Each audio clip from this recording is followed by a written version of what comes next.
নতুন নির্বাচন কমিশনের পথ চলা শুরু, বিশ্বাসযোগ্য ভোটের প্রতিশ্রুতি, প্রত্যাশা পূরণে কাজ করার আশা বিএনপির, সংস্কারের আগে নিয়োগ হওয়ায় প্রত্যাখ্যান নাগরিক কমিটির। আজারবাইজানে খুলছে কর্মসংস্থানের নতুন দুয়ার, বাংলাদেশ থেকে দক্ষ কর্মী নেওয়ার আগ্রহ, আগামী বছরের শুরুতে ঢাকায় আসবে উচ্চ পর্যায়ের প্রতিনিধি দল।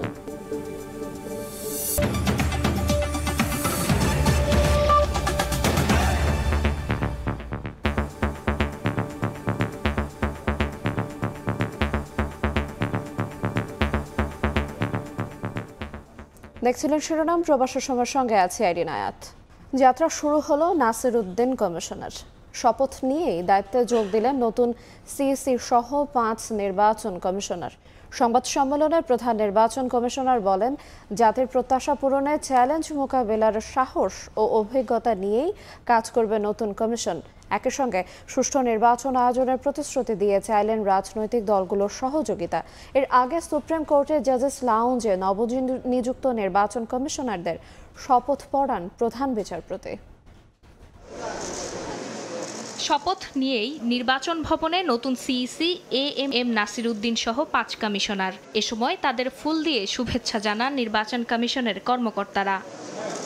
নিজেদের মধ্যে সংক্ষিপ্ত পরিচিতি পর্ব আর আলোচনা শেষে আনুষ্ঠানিকভাবে গণমাধ্যমের সামনে আসেন সিইসির নেতৃত্বে 4 কমিশনার। সিইসি বলেন, ক্রান্তিকালে জাতির এই গুরুত্বপূর্ণ দায়িত্ব পালনে চ্যালেঞ্জ মোকাবেলার সাহস ও অভিজ্ঞতা নিয়েই কাজ করবে নতুন কমিশন। চ্যালেঞ্জ মোকাবেলার যে একটা সাহস এবং অভিজ্ঞতা, আমি সেটার জন্যই এই কথাটা বলছি, নাহলে আর কোনো ক্রেডিট নেওয়ার জন্য না। অনেক কঠিন কাজ জীবনে করতে হয়েছে, আল্লাহর রহমতে ব্যর্থ হয়ে নেই। মানুষের যে আগ্রহ যেটা নষ্ট হয়ে গেছে ভোটের প্রতি, সেটাকে পুনরায় রেস্টোর করা, এইখানে তো আপনাদের ভূমিকা লাগবে। এবং আমরা যে খাস নিয়তে কাজ করতেছি, এটা মানুষকে জানানোটা আপনাদের দায়িত্বের মধ্যে পড়বে। এ সময় সাংবাদিকদের প্রশ্নে আসে ত্রয়োদশ নির্বাচন প্রসঙ্গ। নতুন সিইসির জবাব, সংশ্লিষ্ট সবার সঙ্গে আলোচনার ভিত্তিতে হবে দিনক্ষণ ঘোষণা। ইলেকশন রিলেটেড এসেনশিয়াল রিফর্মগুলো হলে তারপরে না হবে ইলেকশন, নাহলে আমার পক্ষে তো এটা সম্ভব না। ভোটের মাঠে আওয়ামী লীগের অবস্থান কি হবে, সেই প্রশ্নও ছিল গণমাধ্যম কর্মীদের। সিইসির বার্তা, চলমান বিতর্কের অবসান হলেই সিদ্ধান্ত। আওয়ামী লীগের এবং তার যে আরো জোটের মধ্যে ওদের 10-12টা আছে, তো ওটা নিয়ে তো সিরিয়াস বিতর্ক আছে, চলছে, বাইরে চলছে, কোর্টে আপনারাও দেখতেছেন, আমরাও দেখতেছি। এই বিতর্কের ফয়সালাটা হোক, ভোট তো আরো দেরি আছে। তো আমি এর আগে রোববার দুপুরে সুপ্রিম কোর্টের জাজেস লাউঞ্জে প্রধান বিচারপতি সৈয়দ রিফাত আহমেদের কাছে শপথ নেন সিইসি সহ নবনিযুক্ত 5 কমিশনার। এ সময় কমিশনকে সব ধরনের সহযোগিতার আশ্বাস দেন প্রধান বিচারপতি। শপথ শেষে তাৎক্ষণিক প্রতিক্রিয়ায় সিইসি জানান, অবাধ সুষ্ঠু নির্বাচন আয়োজনে জাতির কাছে প্রতিশ্রুতিবদ্ধ নবগঠিত কমিশন। এজন্য রাজনৈতিক দলসহ সবার সহযোগিতা দরকার। রাজনৈতিক দলগুলো যারা ইলেকশন করবেন, তারা 15-16 বছর ধরে বলে আসতেছেন, আমরা ভোটের অধিকার চাই, আমরা অবাধে ভোট দিতে চাই। সুতরাং তাদেরকে আমরা সাথে পাবো এবং তাদের ডিমান্ডটাকে আমরা বাস্তবায়নে সহযোগিতা করব। নাসির উদ্দিন কমিশনের অধীনেই হবে ত্রয়োদশ জাতীয় সংসদ নির্বাচন। নতুন এই কমিশনের উপর এখন পর্যন্ত আস্থা রাখছে দেশের অধিকাংশ রাজনৈতিক দল। ফারজানা আক্তার, সময় সংবাদ, ঢাকা। নতুন নির্বাচন কমিশনকে স্বাগত জানিয়ে বিএনপির স্থায়ী কমিটির সদস্য আমির খসরু মাহমুদ চৌধুরী বলেছেন, জনগণের প্রত্যাশা পূরণে কাজ করবে নতুন ইসি। বিকেলে তুরস্কের রাষ্ট্রদূত রমেশ সেনের সঙ্গে বৈঠক শেষে গণমাধ্যম কর্মীদের সঙ্গে আলাপকালে কথা বলেন আমির খসরু। বলেন, বাংলাদেশে একটি সুষ্ঠু নির্বাচনের অপেক্ষা করছেন দেশি বিদেশি স্টেক হোল্ডাররা। এদিনের বৈঠকে চিকিৎসা, পর্যটন, ব্যবসা বাণিজ্য খাতে অগ্রগতি নিয়ে আলোচনা হয়েছে বলেও জানান তিনি। এছাড়াও আন্তর্জাতিকভাবে রোহিঙ্গা সমস্যার সমাধানে তুরস্ক কাজ করতে চায় বলেও জানান বিএনপি নেতা। স্টেক হোল্ডাররা সবাই অপেক্ষা করছে ডেমোক্রেটিক অর্ডারে বাংলাদেশ কবে যাবে। আজকের শপথ নেওয়ার পরিপ্রেক্ষিতে নিশ্চয়ই একটা ভালো স্টেপ, ভালো মেসেজ যাবে। আশা করি আমরা জনগণের প্রত্যাশা পূরণে সফল হবে। একটা সুষ্ঠু নির্বাচনের দিকে তারা যত দ্রুত সম্ভব এগিয়ে যাবে। আন্তর্জাতিকভাবে রোহিঙ্গা প্রবলেম সলভ করার জন্য তার কি বাংলাদেশ আমরা সবাই একসাথে কাজ করার জন্য আগামী দিনে এটা একটা চিন্তা আছে। এটা আশা করি আগামী দিনে আমরা করতে পারবো।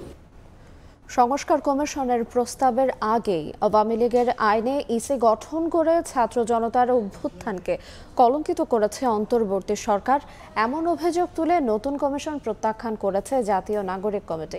অভ্যুত্থানের আদর্শের বাইরে কিছু করার চেষ্টা হলে জনগণকে সঙ্গে নিয়ে প্রতিহতের হুঁশিয়ারিও দেন সংগঠনটির আহ্বায়ক নাসির উদ্দিন পাটোয়ারি। বিকেলে রাজধানীর বাংলা মোটরের সংবাদ সম্মেলনে মন্তব্য করেন কমিটির নেতারা। 2022 সালে ফ্যাসিস্ট আওয়ামী লীগ সরকার যে আইনের অধীনে ব্যালট বাক্স ডাকাতি করে জনগণের ভোটাধিকার হরণ করেছিল, সেই একই আইনের অধীনে অন্তর্বর্তীকালীন সরকার নির্বাচন কমিশন গঠন করেছে। আমরা জাতীয় নাগরিক কমিটির পক্ষ থেকে সরকারের এমন সিদ্ধান্তে বিস্মিত হয়েছি এবং তাদের এমন পদক্ষেপের তীব্র নিন্দা ও কঠোর প্রতিবাদ জানাচ্ছি। এই পচাগলা যে ইলেকশন কমিশন রয়েছে এবং তার যে কায়দা কানুন রয়েছে, সেই জায়গা থেকে এটাকে যদি সঠিকভাবে পুনর্বিন্যাস না করে আগামী কোনো ইলেকশন হয়, সেই ইলেকশনে এই শহীদদের সাথে বেইমানি হবে। অতীতের কমিশনগুলো কলঙ্কজনক নির্বাচন আয়োজন করে তারা শপথ ভঙ্গ ও সংবিধান বিরোধী কাজ করেছেন বলে মন্তব্য করেছেন নির্বাচন সংস্কার কমিশনের প্রধান বদিউল আলম মজুমদার। দুপুরে নির্বাচন ভবনে বুদ্ধিজীবী, শিক্ষক ও নাগরিক সমাজের প্রতিনিধিদের সঙ্গে বৈঠক শেষে বদিউল আলম বলেন, বৈঠকে সাবেক ইসির বিচারের কথা উঠেছে। এছাড়াও বৈঠকে উঠে এসেছে নির্বাচনকালীন তত্ত্বাবধায়ক সরকারের প্রয়োজনীয়তা, যে কোনো সিদ্ধান্ত গ্রহণের ক্ষেত্রে ইসির স্বাধীনতা নিশ্চিত করা, না ভোট চালু করার প্রয়োজনীয়তা। এ সময় অংশীজনরা জানান, রাজনৈতিক দলগুলোর মধ্যে গণতন্ত্র প্রতিষ্ঠা না হলে দেশেও গণতন্ত্র প্রতিষ্ঠিত হবে না। নারীর জন্য সরাসরি আসন রাখা ও নির্বাচন কমিশনের আইন পরিবর্তনের প্রয়োজনীয়তার বিষয়ে আলোচনা করেন বক্তারা। এ সময় স্থানীয় সরকার ব্যবস্থা বিকেন্দ্রীকরণ করার পরামর্শ দেয়া হয়। ইলেকশন কমিশনের যে স্বাধীনতা, স্বাধীন সত্তা, সেটা সম্পর্কে আমি বলেছি এবং নির্বাচনে আইসিটি ব্যবহার এই বিষয়ে কথা বলেছি। দুই কক্ষ বিশিষ্ট যদি আইনসভা হয় তাহলে ও দায়বদ্ধতার জায়গাটা বেশি, পরিসরটা আরো বড় হবে। আমি তাদেরকে প্রস্তাবনা দিলাম যে আপনাদের মধ্যে একটা বিচারের একটা ব্যবস্থা যদি রাখা যায়, যে তারাই এই নির্বাচন কমিশনে এটা বিচার করবে। অতীতের নির্বাচন কমিশনগুলো যে কলঙ্কজনক নির্বাচন করেছে, পাতানো নির্বাচন করেছে, তো তারা এটা করার মাধ্যমে তারা শপথ ভঙ্গ করেছে, তারা সংবিধান লঙ্ঘন করেছে এবং এর তাদেরকে বিচারের আয়তা আনা কথা প্রায় সবাই বলেছে। এদিকে ব্যাটারি চালিত রিকশা বন্ধে হাইকোর্টের আদেশের বিরুদ্ধে আপিল করবে অন্তর্বর্তী সরকার। রবিবার সন্ধ্যায় ফরেন সার্ভিস একাডেমিতে সমসাময়িক বিভিন্ন ইস্যুতে ব্রিফিংকালে এক প্রশ্নের জবাবে একথা জানিয়েছে প্রধান উপদেষ্টার প্রেস উইং। শহরে ব্যাটারি চালিত রিকশার আজকেও তারা প্রতিবাদ করেছে। তো সরকার সিদ্ধান্ত নিয়েছে, আসলে এ বিষয়ে মহামান্য হাইকোর্ট যে আদেশ দিয়েছে, সরকার সিদ্ধান্ত নিয়েছে যে এই আদেশের বিরুদ্ধে সরকার সুপ্রিম কোর্টে আপিল করবে। আমরা আশা করি সুপ্রিম কোর্টের কাছ থেকে এ বিষয়ে একটা ইতিবাচক সিদ্ধান্ত পাব। 43 থেকে 47তম পর্যন্ত 5 বিসিএস এর মাধ্যমে সব মিলিয়ে 18,149 জন নিয়োগের সিদ্ধান্ত নিয়েছে সরকার। জনপ্রশাসন সচিব জানিয়েছেন, শিগগিরই প্রক্রিয়া শুরু হবে। এছাড়া বঞ্চিতদের পদোন্নতির পাশাপাশি ডিসি নিয়োগে তালিকা তৈরির কাজও শুরু হয়েছে বলে জানানো হয়। জনপ্রশাসন সচিব বলেন, সম্পদের হিসাব দাখিলের সময়সীমা থাকবে 31 ডিসেম্বর পর্যন্ত। সরকারি চাকরিতে নিয়োগ দীর্ঘদিন ধরে বন্ধ থাকার পাশাপাশি অভ্যুত্থানের পর ক্যাডার সার্ভিস ছেড়ে চলে যান অনেক কর্মকর্তা। ফলে উল্লেখযোগ্য সংখ্যক হারে বেড়েছে শূন্য পদের সংখ্যা। প্রজাতন্ত্রে শূন্য থাকা পদগুলো দ্রুততার সঙ্গে পূরণ করতে এবার নিয়োগ প্রক্রিয়া শুরু করেছে অন্তর্বর্তী সরকার। 1 জানুয়ারিতে আমাদের রোববার সচিবালয়ে জনপ্রশাসন মন্ত্রণালয়ের সিনিয়র সচিব এসব নিয়ে সংবাদ সম্মেলন করেন। আমরা ইমিডিয়েট বিসিএস এ 18,154 জনকে নিয়োগ দিতে পারবো। ক্যাডারে হলো 12,710, নন ক্যাডারে হলো 5,439, 44তম ব্যাচ। এই বিসিএস এ লিখিত পরীক্ষার যে কয়জনের হয়েছে, এটা আমরা সুপারসিড করে সকলকেই নতুন করে ভাইবা নেওয়া হবে। পদবঞ্চিত কর্মকর্তাদের পদোন্নতির বিষয়েও কথা বলেন সচিব। ডিএস টু জয়েন্ট সেক্রেটারি, এই প্রমোশনটা আপনারা শর্টলি শুরু হবে। নতুন ডিসি ফিটলিস্ট, এই কাজটা শুরু হবে। এদিকে সরকারি কর্মকর্তা কর্মচারীদের সম্পদের হিসাব জমা দেওয়ার সময়সীমা 31 ডিসেম্বর পর্যন্ত বাড়ানো হয়েছে বলে জানান জনপ্রশাসন সচিব। সম্পদ বিবরণীর সংখ্যা হলো 15 লাখ, পিয়ন থেকে একেবারে প্রেসিডেন্ট। এটা আমরাও চিন্তা করছি, যেহেতু ওরা 1 মাস বাড়াইছে, আমরাও 1 মাস বাড়ানোর চিন্তা করতেছি 31 ডিসেম্বর 2024। অন্তর্বর্তী সরকার গঠনের পর প্রশাসনে চলা অস্থিরতা এখন অনেকটাই নিয়ন্ত্রণে বলেও দাবি মোখলেসুর রহমানের। অনেকটাই গতিবেগ পেয়েছে। প্রসূন আশিস, সময় সংবাদ, ঢাকা। বিএনপি ক্ষমতায় গেলে বেকারদের সরকারি ভাতার ব্যবস্থা করা হবে বলে আশ্বাস দিয়েছেন দলটির স্থায়ী কমিটির সদস্য আমির খসরু মাহমুদ চৌধুরী। রবিবার center for policy dialogue CPD আয়োজিত এক গোলটেবিল আলোচনায় তিনি এই কথা বলেন। দেশ এখনও বড় একটি অংশের আয় দরিদ্র সীমার নিচে আছে উল্লেখ করে আয় বৈষম্য কমাতে নতুন অর্থনৈতিক মডেলের প্রস্তাব দিয়েছেন শ্বেতপত্র প্রণয়ন কমিটির প্রধান দেবপ্রিয় ভট্টাচার্য। সরকারের সীমাবদ্ধতা নাগরিকের উপর চাপিয়ে দেওয়া যাবে না বলে মন্তব্য করেন তিনি। এদিকে বিএনপি নেতা আমির খসরু বলেন, তার দল ক্ষমতায় এলে অর্থনৈতিক সংস্কারের স্বাস্থ্য ও শিক্ষা খাতে সর্বোচ্চ গুরুত্ব দেওয়া হবে। যারা পড়াশোনা শেষ করে 1 বছর পর্যন্ত চাকরি পাবে না, হুইচএভার ইজ দ্য আর্লিয়েস্ট, ততদিন রাষ্ট্র তাদেরকে একটা ভাতা দেবে। আমার বাংলাদেশের জনগণকে নাগরিক হিসেবে তার একটা ন্যূনতম আয় পাওয়ার অধিকার আছে। সেই অধিকার বোধের থেকে আমি আজকে এই জিনিসটাকে এখানে এনেছি। এইটা এমন কোনো করতে পারতে এই কি সমস্যা আছে, এটা যারা দেশ চালায় এটা তাদের সমস্যা। এলডিসি উত্তরণে বিভিন্ন চ্যালেঞ্জ থাকলেও প্রতিশ্রুতি দিচ্ছে বাংলাদেশ। যুগের সঙ্গে তাল মেলাতে না পারলে মধ্যম আয়ের দেশ হওয়া অর্থবহ হবে না বলে জানিয়েছেন অর্থ উপদেষ্টা ডক্টর সালেউদ্দিন আহমেদ। রবিবার সকালে রাজধানীর একটি হোটেলে টেকসই উন্নয়ন লক্ষ্যমাত্রা নিয়ে আয়োজিত কর্মশালায় তিনি এ কথা বলেন। জানান, অন্তর্বর্তী সরকারের সংস্কার কাজ রাষ্ট্র পরিচালনায় পরবর্তী সরকারকে ইতিবাচক সহায়তা করবে। এ সময় আলোচকরা বলেন, স্বল্পোন্নত দেশ থেকে বেরিয়ে গেলে উন্নত বিশ্বে রপ্তানি সুবিধা কমে যাবে। চ্যালেঞ্জ মোকাবিলায় বিভিন্ন দেশের সঙ্গে এফটিএ চুক্তি বাড়ানোর পরামর্শ দেন বক্তারা।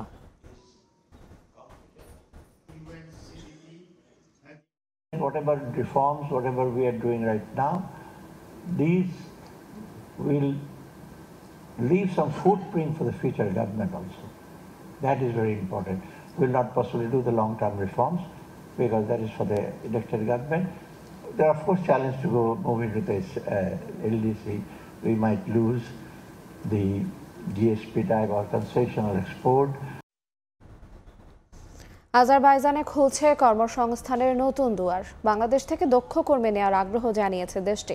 বছরের শুরুতে ঢাকায় আসবে উচ্চ পর্যায়ের প্রতিনিধি দল। দূতাবাস খোলার বিষয়টিও বিবেচনায় রেখেছে বাকু। মার্জিয়া মামুর রিপোর্ট।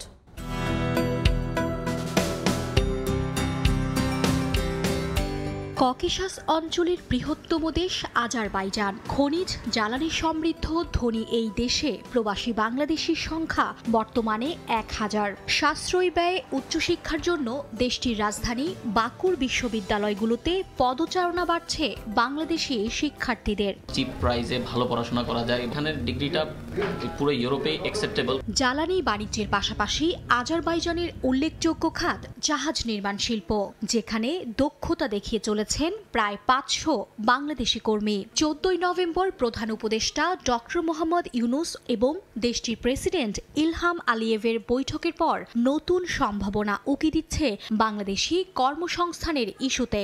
দ্বিপক্ষীয় সম্পর্ক নতুন উচ্চতায় নিতে 2025-এর প্রথম দিকে আজারবাইজান সরকারের উচ্চ পর্যায় প্রতিনিধি দলকে বাংলাদেশ সফরে পাঠাবেন বলে জানান প্রেসিডেন্ট ইলহাম আলিয়েভ।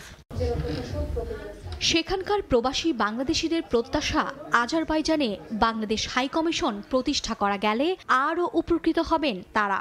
বাংলাদেশ থেকে যদি কেউ কাজের ভিসা নিয়ে আসতে চায়, এখানে বিভিন্ন ধরনের যেগুলো শিপইয়ার্ড কোম্পানি আছে, ঠিক আছে, এই শিপইয়ার্ড কোম্পানিতে আপনাদের সিভিটা জমা দিতে পারেন, সিভিটা সেন্ড করতে পারেন ইমেলে। যদি ইন ফিউচারে যদি আমাদের সাথে ডিপ্লোম্যাটিক রিলেশনটা যদি বাড়ে, তাহলে কাজের সুযোগটাও বাড়বে। এম্বাসি না থাকার কারণে আমাদের মালয়েশিয়া শরণাপন্ন হইতে হয়, একটু সময় লেগে যায়। এর আগে গত 15 জুন বাকুতে বাংলাদেশ ও আজারবাইজানের মধ্যে প্রথম ফরেন অফিস কনসালটেশন বৈঠক অনুষ্ঠিত হয়। Marjia Mumu, Baku, Azerbaijan. শ্রমিকদের ন্যূনতম মজুরি ও ট্রেড ইউনিয়ন করার পরিবেশ মার্কিন প্রশাসনের মন মতো হলেই বাংলাদেশ যুক্তরাষ্ট্রের জিএসপি ফিরে পাবে বলে আশ্বস্ত করেছে মার্কিন পররাষ্ট্র দফতর। রবিবার সচিবালয়ে মার্কিন প্রতিনিধি দলের সঙ্গে সাক্ষাৎ শেষে সাংবাদিকদের এক কথা জানান বাণিজ্য উপদেষ্টা। বলেন, স্বল্পোন্নত দেশ হিসেবে বাংলাদেশকে যেসব সুবিধা দেওয়ার কথা সে বিষয়ে ইতিবাচক সাড়া দেয়নি যুক্তরাষ্ট্র।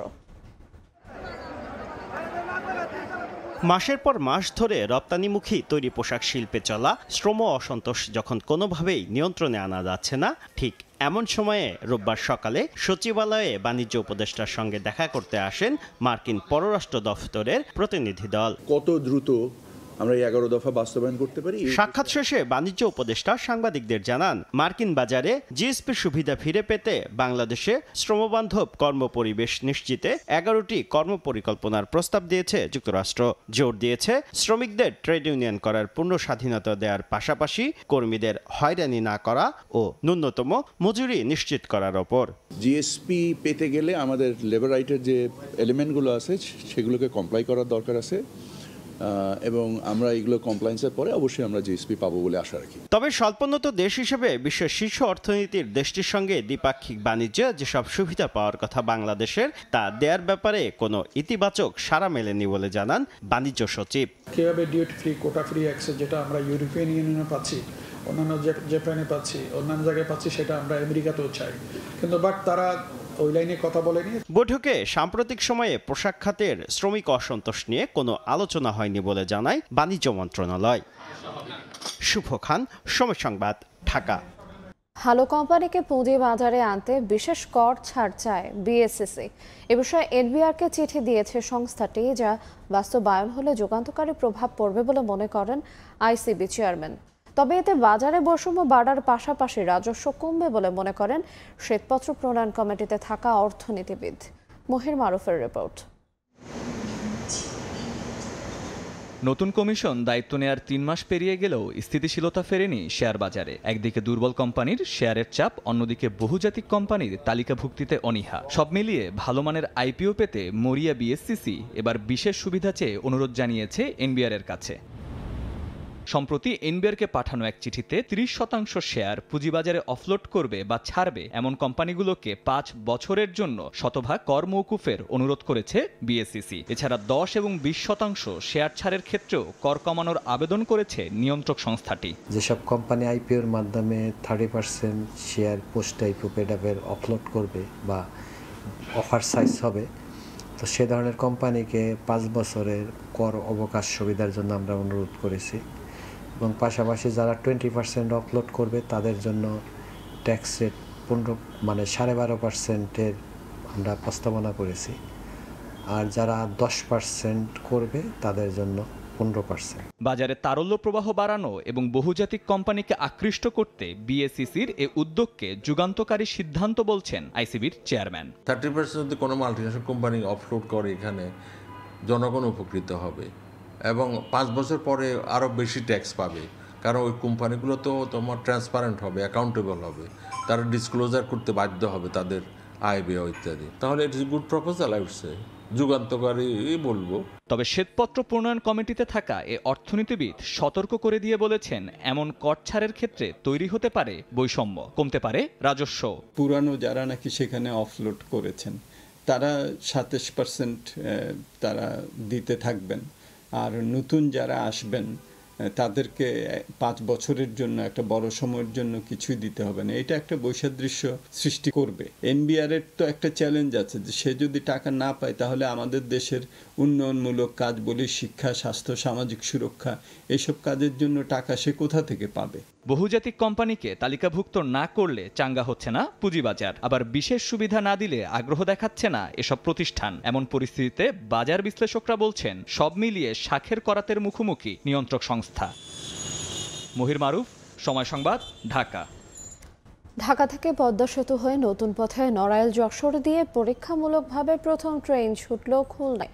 ডিসেম্বরে বাণিজ্যিকভাবে এই ট্রেন চালুর কথা ভাবছে কর্তৃপক্ষ। এতে রাজধানী থেকে খুলনার দূরত্ব হবে মাত্র 199 কিলোমিটার। সময় লাগবে 3.5 থেকে 4 ঘন্টা।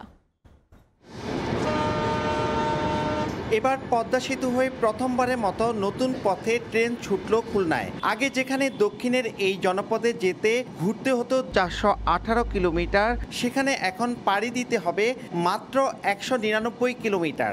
সময় বাঁচবে প্রায় 7 ঘন্টা।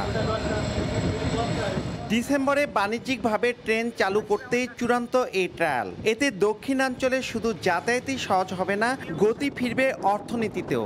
ট্রেন লাইন হওয়ার জন্য আমরা যেখানে 8-10 ঘন্টার পথ মাত্র 2 ঘন্টায় এসে পৌঁছলাম এই ভাঙ্গা জাংশনে। এই আনন্দ আসলে কিভাবে বলবো আমি বলতে পারতেছি না। আজকে আমরা ট্রায়াল রান করে আসার পরে আমাদের নিজস্ব কিছু চিন্তা ভাবনা আছে। ডিসেম্বর মাসের প্রথম সপ্তাহে এটি চালু হবে।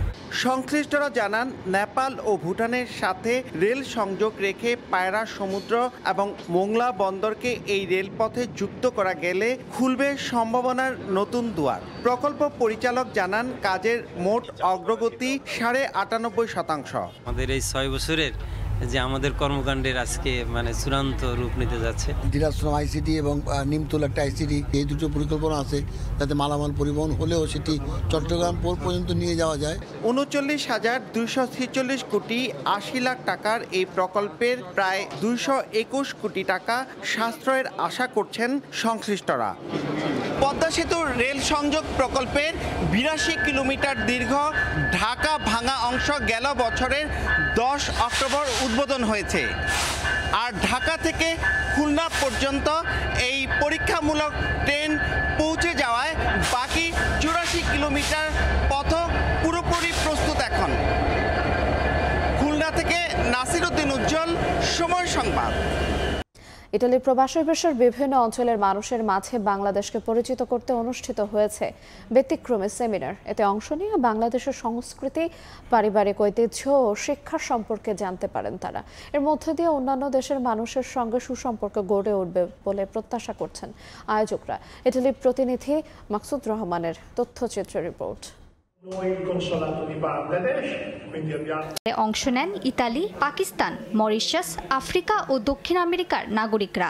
ইতালি প্রবাসী বিশ্বের বিভিন্ন অঞ্চলের মানুষের মাঝে বাংলাদেশের সংস্কৃতি, পারিবারিক ঐতিহ্য ও শিক্ষা তুলে ধরতে পেরে খুশি প্রবাসী বাংলাদেশিরা। গেল শুক্রবার সন্ধ্যায় ইতালির বাণিজ্যিক শহর মিলানে ব্যতিক্রমধর্মী এই সেমিনার আয়োজন করে মিলান লুম্বার্দিয়া CPIA 5 নামের একটি শিক্ষা কেন্দ্র। এতে প্রধান অতিথি ছিলেন প্রিন্সিপাল পিয়েত্রো কাভাগনা, মিলান সিটি কর্পোরেশনের বাংলাদেশি বংশোদ্ভূত প্রথম কাউন্সিলর বিভাস চন্দ্র কর ও মিলান বাংলা প্রেস ক্লাবের সদস্যরা। ইতালীয় নাগরিক সহ অন্যান্য দেশের নাগরিকরা অনুষ্ঠানে অংশ নিয়ে বাংলাদেশ সম্পর্কে ভালো করে জানার আগ্রহ প্রকাশ করেন। About the community of Bangladesh and the integration of this community in our society related to the school. Important for us to enjoy the music, the art, the literature and of course the friendship of the population. এর আসল উদ্দেশ্য হচ্ছে আমাদের বাংলাদেশকে ইতালিয়ানদের মাধ্যমে যাতে আমরা চিনিয়ে দিতে পারি ইতালিতে, কারণ মিলানোতে 30,000-এর বেশি বাংলাদেশি রয়েছে মিলান এবং লম্বার্দি বিভাগে। বিদেশিদের সামনে বাংলাদেশকে সুন্দরভাবে উপস্থাপন করার মধ্য দিয়ে পারস্পরিক ভ্রাতৃত্ববোধ ও বন্ধুত্ব বৃদ্ধি পাবে বলে আশা করছেন আয়োজকরা। সময় সংবাদ, ইতালি। বর্ণিল আলোকসজ্জায় বড়দিন ও খ্রিস্টীয় নববর্ষের ক্ষণ গণনা শুরু করল পর্তুগালের রাজধানী লিসবনবাসী। কৃত্রিম ক্রিসমাস গাছ ও নগরে আলোকসজ্জার উদ্বোধনের মাধ্যমে শুরু হয় উৎসব উদযাপনের প্রস্তুতি। স্থানীয় নাগরিকদের পাশাপাশি আলোকসজ্জার আয়োজনে যোগ দেন হাজারো পর্যটক। তারিকুল হাসান আশিকের রিপোর্টে বিস্তারিত।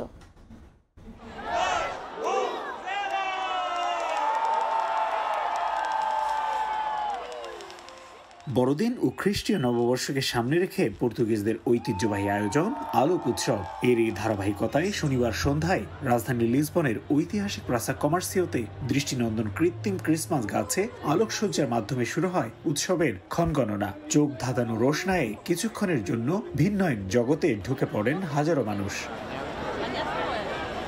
বর্ণিল আলোকসজ্জার উদ্বোধনকে ঘিরে হাজারো মানুষের পদচারণায় মুখর ছিল লিসবন। প্রাসা কমার্সিওর লাইট শো উপভোগ করেন উপস্থিত দর্শনার্থীরা। মনোমুগ্ধকর ক্রিসমাস গাছের সাথে ছবি তোলেন তারা।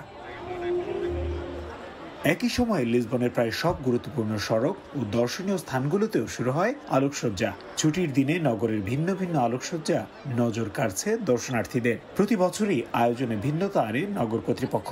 বড়দিন ও নববর্ষের উৎসবকে সামনে রেখে লিসবনের এই আলোকসজ্জা চলবে জানুয়ারির প্রথম সপ্তাহ পর্যন্ত। তারিকুল হাসান আশিক, সময় সংবাদ, লিসবন, পর্তুগাল। অস্ট্রেলিয়ার প্রবাসী বাংলাদেশিদের 25টি সনাতন ধর্মীয় ও সাংস্কৃতিক সংগঠন সম্মিলিতভাবে বিজয়া পুনর্মিলনী অনুষ্ঠানের আয়োজন করেছে। অশুভ শক্তির বিনাশ হয়ে পৃথিবীতে সুন্দরের সূচনা হোক এমন প্রতিপাদ্য বিষয়কে সামনে রেখে এবছর সিডনিতে জমকালো এই মিলন মেলার আয়োজন করা হয়েছে। অস্ট্রেলিয়া থেকে SM আমিনুল রুবেলের রিপোর্টে বিস্তারিত। সনাতন ধর্মাবলম্বীদের সর্ববৃহৎ ধর্মীয় উৎসব শারদীয় দুর্গাপূজা।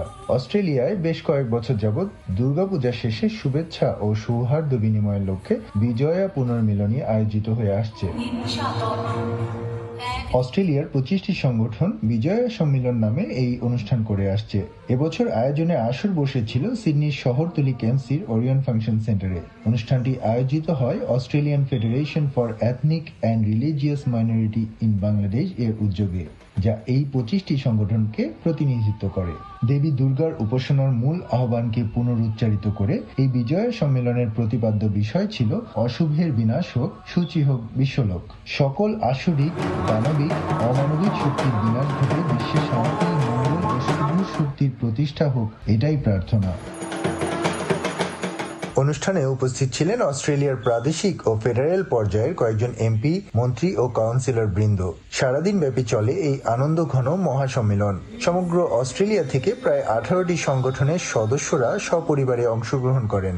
বাংলাদেশি কমিউনিটির অনেকেই ধর্ম বর্ণ নির্বিশেষে এই আনন্দধারায় যুক্ত হয়ে প্রীত হন। এই মধুর সম্মেলনের উদ্দেশ্য ও আহ্বানের সাথেও তাদের দৃঢ় প্রত্যয় ব্যক্ত করেন। কান্ট্রি অ্যাকনলেজমেন্ট, বাংলাদেশ ও অস্ট্রেলিয়ার জাতীয় সঙ্গীত গাওয়া, মঙ্গল প্রদীপ জ্বালিয়ে ঢাক ও শঙ্খের মুখরিত বাজনার সাথে উলুধ্বনিতে অনুষ্ঠানের শুভ সূচনা হয়। এরপর পবিত্র গীতা থেকে পাঠ করে রাধাকৃষ্ণ গৌরীর মন্দির এর শিশুরা। এরপর সম্মিলিত বিজয়া সম্মেলনের উদ্যোগে ও পরিকল্পনায় এবং আকাশদের তত্ত্বাবধানে নির্মিত স্বল্প দৈর্ঘ্য ডকুমেন্টারি ভিডিও প্রদর্শিত হয়। অনুষ্ঠানের দ্বিতীয় পর্বে মনোজ্ঞ সাংস্কৃতিক অনুষ্ঠান উপস্থাপিত হয়। বিভিন্ন সংগঠন আলাদাভাবে এইসব সাংস্কৃতিক পরিবেশনা উপস্থাপন করে, যার মাধ্যমে অশুভের বিনাশ ও মঙ্গলের আবাহন মূর্ত হয়ে ওঠে। এর মধ্যে ছিল স্তোত্র পাঠ, কবিতা আবৃত্তি, গান ও নাচ। অনুষ্ঠানে বক্তারা আধার মুছে আলো প্রতিষ্ঠায় এই মহৎ উদ্যোগের সাথে সংহতি প্রকাশ করেন। বাংলাদেশের ধর্মীয় ও জাতিগত সম্প্রদায়ের উপর নির্যাতন বন্ধ করে তাদের অধিকার ও মর্যাদা পূর্ণ প্রতিষ্ঠার জন্য অতিথিরা আহ্বান জানান। এরপর উপস্থিত সকল সংগঠনের সভাপতি ও প্রতিনিধিগণ মঞ্চে দাঁড়িয়ে শুভেচ্ছা বিনিময় ও ঐক্য অটুট রাখার দৃঢ় প্রত্যয় ব্যক্ত করেন। অনুষ্ঠানের শেষে মনোমুগ্ধকর সঙ্গীত পরিবেশন করেন বাংলাদেশের জনপ্রিয় সঙ্গীত শিল্পী, কলকাতার সারে গামা পা খ্যাত অবন্তী সিথি ও লন্ডন প্রবাসী সব্যসাচী শিল্পী অমিত দে। SM আমিনুল রুবেল, সময় সংবাদ, অস্ট্রেলিয়া। এবার খেলার খবর।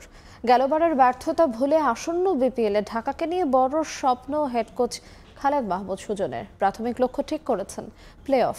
আশাবাদী লোকাল ক্রিকেটারদের নিয়ে, তবে কিছুটা উদ্বিগ্ন বিদেশি ক্রিকেটারদের সঠিক সময়ে পাওয়ার ব্যাপারে। তার দল ঢাকা ক্যাপিটালস থেকে জাতীয় দলের জন্য একাধিক নতুন ক্রিকেটার প্রস্তুত করতে চান এবারের আসর শেষে। বিপিএল আর ঢাকা যেন ভুলতে বসা এক স্মৃতি। প্রথম 4 আসরে 3বারই শিরোপা জেতার রাজধানীর এই দলটি সবশেষ 3 আসরে শিরোপা জয় তো দূরের কথা, খেলতে পারেনি ফাইনালও। গেলবার তো 12 ম্যাচে মোটে 1 জয়ের রেকর্ড গড়েছে টানা হারের। তবে এবারের প্রেক্ষাপট ভিন্ন। নতুন মালিকানায় ফ্র্যাঞ্চাইজিটি গড়েছে শক্তিশালী দলে। ড্রাফটের পরে কোচ হিসেবে নিয়োগ দেওয়া হয়েছে বিপিএল এর অন্যতম সফল কোচ খালেদ মাহমুদ সুজনকে। তাই তো এবার ঢাকাবাসীর স্বপ্ন দেখছে নতুন করে। অলরেডি লোকাল প্লেয়ার প্রায় 11টার মতো লোকাল প্লেয়ার নেওয়া হয়ে গেছে, 10টা ফরেন প্লেয়ার নেওয়া হয়ে গেছে, 21টা প্লেয়ার অলরেডি হয়ে গেছে এবং 10টা ফরেন প্লেয়ার আসা যাওয়া করবে। বাট আমার কিছু কনসার্ন ছিল, সেটা আমি ওনাদেরকে বলেছি যে কোন জায়গাটা একটু প্লেয়ার নিলে আমাদের দলের ব্যালেন্সটা একটু ভালো হবে। এবং সেই ফাইনাল তো প্রথম উদ্দেশ্য নকআউট মানে রাউন্ডে যাওয়া। 2-1টা প্লেয়ার যদি আমরা আরও রিক্রুট করতে পারি বাইরে থেকে, বা লোকালি আর কেউ আছে কিনা ভালো রিক্রুট করতে পারলে অবশ্যই আমার মনে হয় যে আরও বেটার করা সম্ভব। প্রাথমিক লক্ষ্যের বাইরেও আরও একটা লক্ষ্য আছে সুজনের। বিপিএল এর আগের 10 আসর থেকে জাতীয় দলে থিতু হতে পেরেছে খেলেছেন হাতে গোনা 2-1 ক্রিকেটার। এবার তার দলে থাকা হাবিবুল মুকিদুলদের গড়তে চান আগামীর জন্য, দিচ্ছেন ফ্রি খেলার লাইসেন্স। আমরা খালি একটা বিপিএল টুর্নামেন্ট নিয়ে অনেক বেশি, এটা খুব অল্প সময়ের জন্য হয় এবং তার ট্রেনিং মানে টি20 ট্রেনিং বলতে কিন্তু আমাদের কিছু হয় না। কিন্তু যারা খুব ভালো ক্রিকেটার তারা খুব তাড়াতাড়ি মাইন্ড সুইচ করে ওই ফর্মেটে চলে যেতে পারতো। যারা আসতো তারা ধরেন ওই মারার চক, মানে যে ওই টি20 মানে মারতে হবে এই তাহলে গিয়ে ফার্স্ট সেকেন্ড বলে আউট হয়ে গেলে তখন এই 2-3 ম্যাচে রান না করলে টিম ড্রপ করতে, এই জন্য আমরা কোনো সময় একটা প্লেয়ারকে ডেভেলপ করতে পারিনি। দেশিদের নিয়ে স্বস্তি থাকলেও শঙ্কা আছে বিদেশিদের নিয়ে। টাইম জোনের পার্থক্য তো আছেই, সঙ্গে অস্বস্তি আছে সঠিক সময় ক্রিকেটারদের পাওয়ার বিষয়টিও। ফরেন প্লেয়াররা এত তাড়াতাড়ি আসতে চায় না, তারা এসে দেখা যায় ম্যাচে 2 দিন আগে কোনোভাবে একদিন ট্রেনিং করে ম্যাচ খেলতে চায়। সেটা আমি একদম, কারণ এই যে টাইম ডিফারেন্সের কারণে, জেট ল্যাগের কারণে এটা খুব একটা বড় প্রবলেম। আমি রিকোয়েস্ট করবো তাদেরকে অ্যাটলিস্ট যেতে 4-5 দিন আগে আসে, কারণ এই আবহাওয়ার সাথে খাপ খাওয়ানো, টাইম ডিফারেন্সটা অ্যাডজাস্ট করা, এগুলো খুবই ইম্পর্টেন্ট প্লেয়ারদের জন্য আসলে। যদিও খেলা সকালে হয় না, বাট তারপরেও ধরেন যেই টাইমে খেলা শুরু হবে অথবা যখন আমাদের সন্ধ্যা, তখন ওদের হয়তো বা ভোরবেলার দিকে ঘুম আসে। বিপিএল এর জন্য 26 ডিসেম্বর থেকে ক্যাম্প শুরু করতে চায় ঢাকা ক্যাপিটালস। উদ্বোধনী দিনই মাঠে নামছে ফ্র্যাঞ্চাইজিটি, প্রতিপক্ষ সাবেক চ্যাম্পিয়ন রংপুর রাইডার্স। মাহবুব রিমন, সময় সংবাদ, ঢাকা।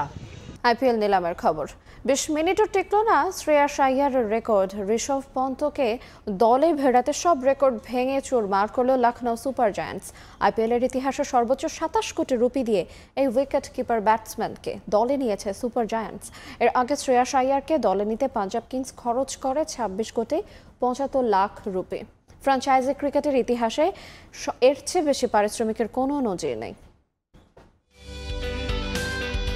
পার্থে একের পর এক রেকর্ড গড়ে চলেছে ভারত ক্রিকেট দল। জেদ্দায় না থেকেও রেকর্ড ভাঙা গড়ায় মেতে উঠেছেন ভারতীয় ক্রিকেটাররা। মক অকশনে ঋষভ পন্তের দাম উঠেছিল 33 কোটি রুপি। ধারণা করা হচ্ছিল মূল নিলামেও এই উইকেট কিপার ব্যাটসম্যানকে দলে নিতে উঠে পড়ে লাগবে ফ্র্যাঞ্চাইজিগুলো, হয়েছেও তাই।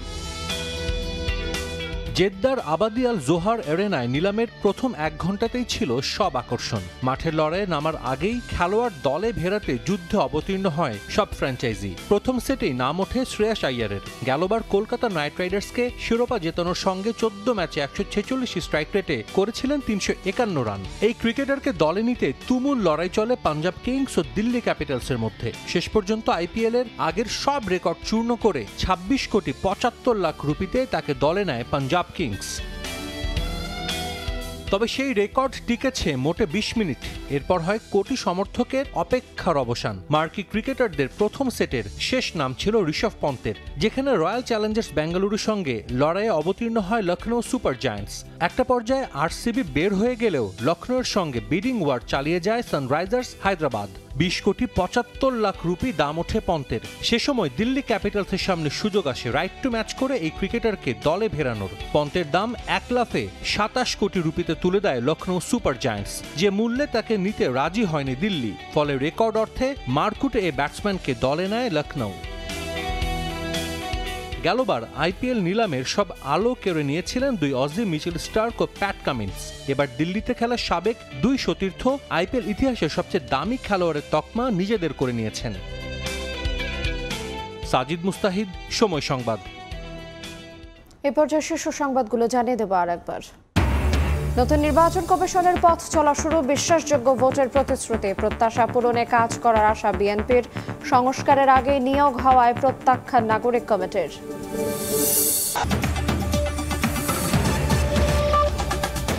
এই ছিল প্রবাসের সময়, সঙ্গে থাকুন সময়ের।